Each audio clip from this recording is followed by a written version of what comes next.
ना ही कोई देव शक्ति आती है। मेरे पे तो मेरे गुरु जिंदा है, जो उनकी कृपा है। जो भजन करता हूँ उसका आनंद मैं तुम्हें लेता हूँ और तुम लोगों को दिवाता हूँ। जिस दिन शक्ति शरीर के अंदर वास कर जाएगी, जिस दिन शक्ति किसी के शरीर में वास कर जाएगी, उस शरीर को फाड़ के फेंक देगी। एक इंसान के अंदर दो इंसान फाड़ के दिखाओ कैसे बढ़ते हैं, मैं भी देख लूं। शक्ति कभी नहीं बढ़ती, उनकी तो छाया ही बहुत होती है। बाल बराबर अगर परछाई किसी पे पड़ जाए, उनकी जय जयकार हो जाती है। और मैं एक चीज से और खिलाफ रहता हूं, बहन बेटियों से कभी भी पैर नहीं छुआने चाहिए। क्योंकि हम लोग गद्दी पे आने के बाद कहते हैं सब हमारी बहन हैं, बेटी हैं। अगर धर्म के भैया हैं तो बहन भाई कभी बहन से पैर नहीं छुआ सकता। और गुरु का दर्जा दिया है तो धर्म की बेटी बन गई, बेटी कभी बाप के पैर नहीं छूती है। इस करके मेरे गुरु ने मुझे ये शिक्षा दी है। मैं ना बहन बेटी के पैर छुआता हूँ और ना ही मैं गंडा तबीज करता हूँ। अगर गंडा तबीजों में भगवान हो तो मैं भैंस की बेल लटका दूं। गंडा तबीजों में भी कुछ नहीं है। भगत के कर्म में कुछ तंत्र होना चाहिए जो ऐसे करके रोक काट दे। तबके तबीजों में कुछ नहीं है। करने से अगर किसी का बुरा हो जाए तो बहुत राजनेता हैं, उनके दिमाग बदल दो, कोई भी बदलवा के दिखा दो। करने से कभी बुरा नहीं होता। करने से बुरा होता तो बॉर्डर तक पुलिस प्रशासन की जरूरत ना होती। इन भगतन ने बैठा दो पाकिस्तान पे, रूस पे, इन पे घायल छोड़ दो, इनको बांध दो, जो गोली बंदूक ना चले। फिर तो कोई भी किसी से भगत सु करवाया करता और मंदिर मस्जिद गुरुद्वारे की जरूरत ना होती। फिर तो भगत की पूजा होती। मैं नहीं मानता ही पाता हूं, इनमें कुछ नहीं है। अगर तुम कर्म अच्छे कर रहे हो तो तुम्हें भगवान जरूर अच्छा देगा, इतना मैं जानता हूं। अगर मैंने अपने बाप की सेवा नहीं करी है तो मेरी भी औलाद मेरी सेवा नहीं करेगी। जब बच्चा गर्भ में होता है तो माँ बाप क्या कहते हैं कि मैं इंग्लिश मीडियम में पढ़ाऊंगा। बच्चा जब गर्भ में होता है तो कहते हैं मैं इंग्लिश मीडियम में पढ़ाऊंगा।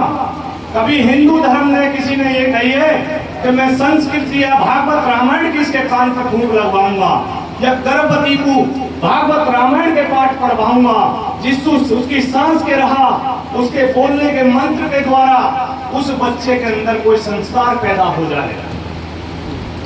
जब हम लोगों ने ये संस्कार नहीं दिए हैं तो आने वाले बच्चे हमारे तुम्हारे संस्कार नहीं करेंगे। नाम लिखे जा रहा हूँ। पहले बड़े बूढ़े साधु संतों की बड़ी सेवा करते थे। अगर लाल बालक किसी ने पहन लिया है तो उसे कलकों पर रखा करते थे। और अब तो गृहस्थी दारू पी के सन्यासियों के चिलम तमाकू ले रहे हैं। और हम लोगों में क्या कमी है कि हम तुम्हारे पापों को अपने ऊपर ले रहे हैं।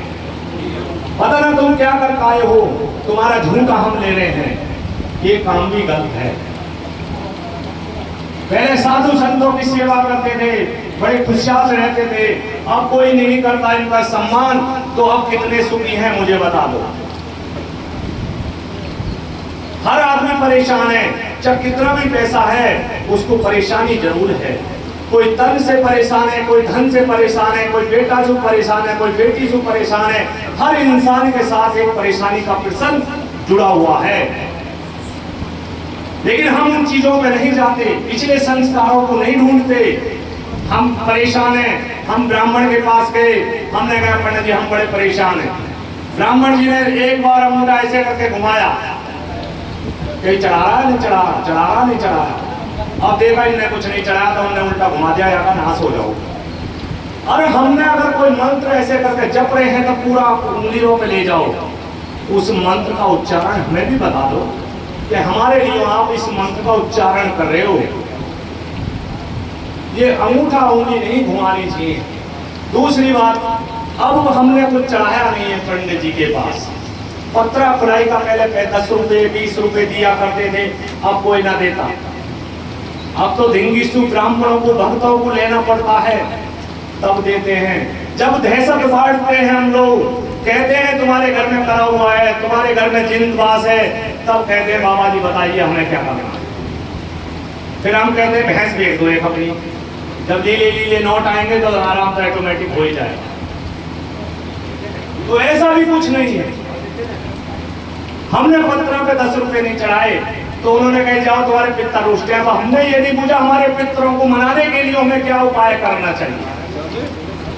हमें मावस, पितरों की मावस नहीं होती, पितरों की पूर्णमासी होती है और देवताओं की मावस होती है। देवता छोटे होते हैं जो हमारे तुम्हारे अंशी होते हैं। जय बाबा की, जय माता की। हमारे तुम्हारे देवता छोटे होते हैं, उनकी छोटी मावस होती है। 2 बहनें पूर्णमासी और मावस, ये छोटी बड़ी हैं। पूर्णमासी बड़ी है,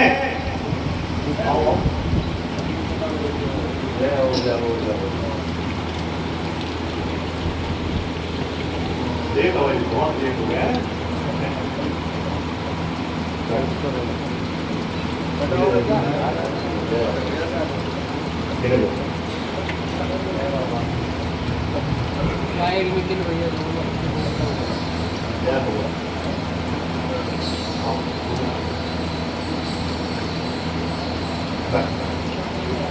हाँ तो मैं बता रहा था, पूर्णवासी और मावस 2 बहन है।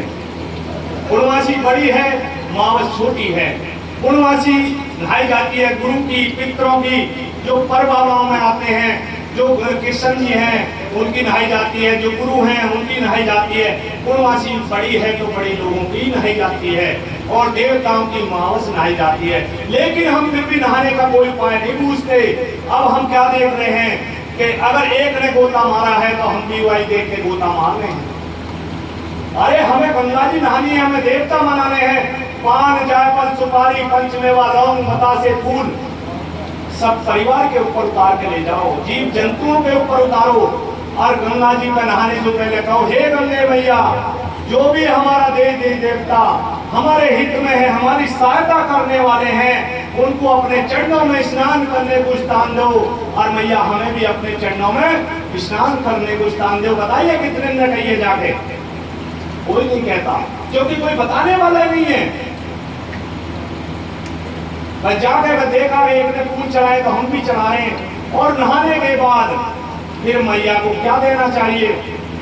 4 पूरी 2 लड्डू, 100 ग्राम पेड़ा, 100 ग्राम कच्चे दूध की धार। आओ मैया भोजन कर लो और हमारे देवी देवताओं को हमारे साथ कर दो और हमें भी अपने चरणों में सुहाग्या दो, हम भी अपने घर जाएं। घर आके 14 में ब्राह्मण को न्योता देना चाहिए। अगर ब्राह्मण नहीं है तो गौ माता के खूंटा पे कह के जाना चाहिए। पहले शादी ब्याह करते थे, कई दिन पहले न्योते लगते थे। अब अगर शादी करते हैं तो कोई न्योता नहीं देता है।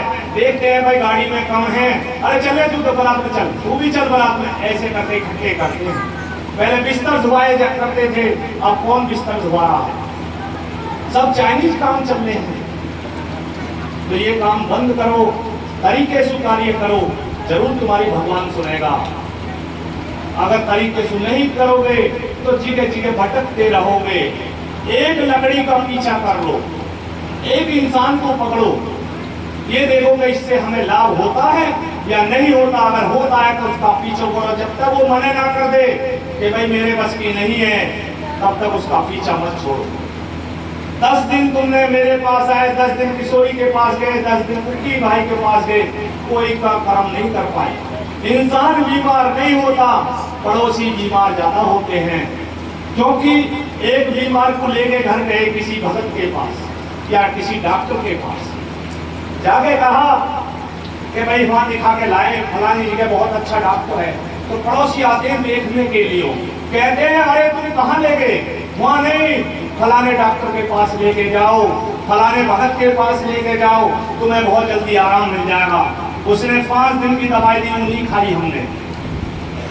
जिसको पहले लेके गए उसकी 5 दिन की दवाई दी, वो धरी रह गई। और दूसरे भगत के पास गए, उन्हें 10 दिन की दवाई दे दी।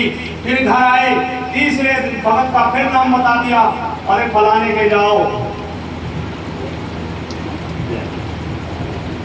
फलाने के जाओ और जाकर के वो बहुत बढ़िया भगत है, बहुत बढ़िया डॉक्टर है। फिर हम उसके पास जाते हैं, उनने 20 दिन की फिर दवाई दे दी, हमने उसकी भी नहीं खाई। इस करके हम किसी की दवाई नहीं खा पाते हैं और हमारे वो दवाई लग नहीं पाती है और हमारी बीमारी बढ़ती चली जाती है। फिर हम कहते हैं हम तो बहुत बीमार हैं, हमें तो कहीं से लाभ नहीं हुआ।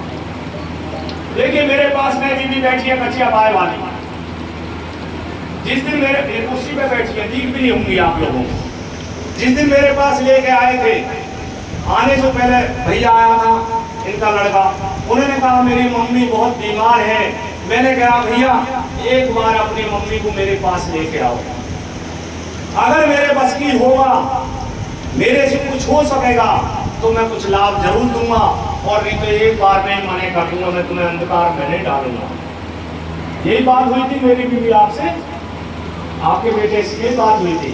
आप पहली बार शनिवार में आई और उसके बाद आपको कितना आराम मिला? 50% आराम था। ऐसे ही है। और आज का पहली डोज है इनकी, आज का मेरा वादा है कि इन्हें 40% और आराम दूंगा, और कल शनिवार का होगा, उसके बाद में फिर ये ठीक होती चली जाएंगी। आज ये कुर्सी पे बैठी है, ऊपर वाले की कृपा रही, गुरु महाराजों की, संतों की कृपा रही, मेरी कोई कृपा नहीं है। कभी आप मेरे पे सोचते हो, मेरे सिर कोई नहीं है। मेरा नाम मनोज दास है, मेरी माँ का नाम निहाल दास है, मेरे गुरु भाई का नाम है मंगल दास। मैं तो दासों का ही पुत्र हूँ। मेरे गुरु का नाम, पिता का नाम है रामजीलाल गुप्ता, उनको भैया दिया। मैंने तब कागजों में भी यही काम करा रखा है। इनकी सबकी कृपा बनी रही तो अगली डोज में ही पनौती मार के यहाँ बैठी मिलेगी तुम्हें। अगली डोज 30 जुलाई की है?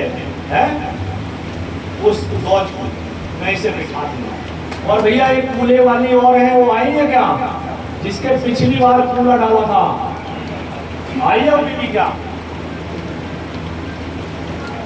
अभी नहीं आई? अच्छा।